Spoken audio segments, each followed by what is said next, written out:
Edwards, and our children go to Rygaards in Hellerup. Their kids are named Poppy and Reese Edwards. And they're in year 3 and 4. They're about 8 and 9 years old. Just one piece of advice that you would have for new families moving to Copenhagen or per se Denmark?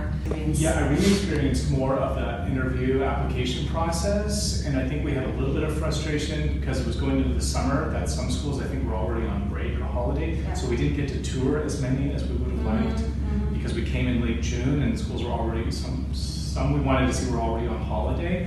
So I think timing affects things. Of course, a lot of people coming from overseas probably don't know when their jobs are or when they're going to move here. You can't always time it, to the start of the school year. So maybe that affects some things. I wonder if what would our experience have been if we had kept going with the commune a little bit longer. Because when I did get responses from people who worked for the commune schools, they were helpful. I mean, they were trying to be helpful. It just wasn't. It was the summer, so there was a longer lag time. Right. So I don't know if it was a piece of advice, just an observation that perhaps I should have stayed and investigated the Danish school system a little bit longer, because I do feel that at an international school, we're still, definitely living an expat life. And again, that's, no complaints about that, other than I'm still curious about what it would have been like to integrate into the Danish school system. Right. Just highlight a little bit of your kids' school life as in currently, how is it going, and if they are happy, first of all. They are very happy. They took to it quite quickly. It's a very warm and welcoming environment up there. It's very international, so they have friends from all over the world, which is nice, and hearing different languages spoken, and they're learning a little bit of Danish, which is great. So yeah, it really worked out. Like Irene said, we were thinking of maybe a Danish school or maybe another school closer, but we got a very good feeling from them, so we don't mind that it's a little bit further than maybe, than some school right here in Østerbro, but we don't mind taking them to Hellerup for it. And it's quite academic, so it's actually a nice surprise that it's a British style school, so the kids are learning things like cursive or these math,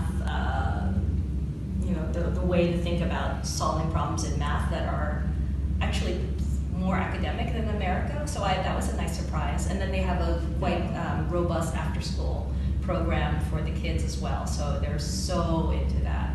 Little waiting time. There was a waiting time. Yeah, there was a little bit of a wait. It wasn't too long, it was a few weeks, but then we got lucky that the spots opened up for each of them. That is lucky. Because there was only one spot available in each, so then the classes were full. But we hear there's quite a bit of rate turnover, but I misspoke actually. We did unofficially tour one Danish school that a friend of mine was sending her daughter to. So we did explore that as well. And I was actually, in my mind, I had really wanted to send the kids to a Danish school. Okay. I had really wanted them to try to get assimilated and learn the language as quickly as possible. Right. It seemed like when we did move here, though, Rygaards was so much, so responsive to us and so on track with our application, so that just as a sense of comfort, because it was, they were pretty responsive, that became our school, as opposed to, following the Danish track. But I was definitely very interested in that. The question is, during that waiting time, that is that after you moved, did you get to try a Danish school, or you had the kids home and then start Rygaards? No, I was just with them. She had to start a new job, and we just explored the city for a few weeks, and then we got the letter. I think that they could start in October 1st or 2nd. Yeah. Right. They're very open-minded that way, I should say. They're willing for, as an willingly ready for the Danish schools as well.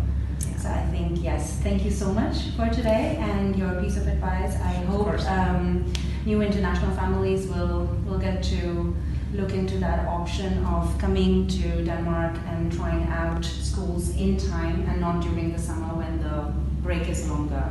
So thank you for today. Of course, thank you.